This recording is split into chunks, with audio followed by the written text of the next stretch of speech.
அதிமுக ஒரு கட்சியே இல்லை என்று பேசிய திமுக அமைச்சர் பொன்முடி, நாடாளுமன்ற தேர்தலுக்கு பின்னர் சிறையில் இருப்பார் இல்லை வெளியே இருப்பாரா என்று பார்க்கலாம் என முன்னாள் அமைச்சர் சி.வி. சண்முகம் பதிலடி கொடுத்துள்ளார்.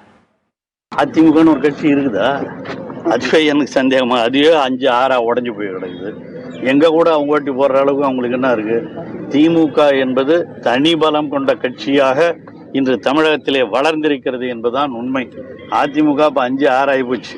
இபிஎஸ் இருந்தது, ஓபிஎஸ் இருந்தது, அப்புறம் என்ன யாரு டிடிவி தினகரன் இருக்குது, சசிகலா இருக்குது, இன்னும் எத்தனையோ இருக்குது. அதில் ஆக அந்த கட்சி இப்பொழுது எங்கே போய்வினது என்று உங்கள் அனைவருக்குமே தெரியும்.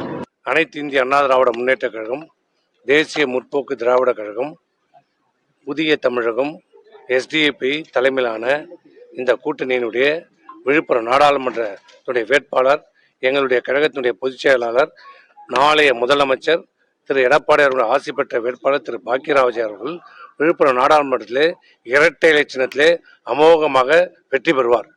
சார், அதிமுக ஒரு கட்சி இருக்கான்னு கேட்க சொல்றாரு அமைச்சர் பொன்முடி.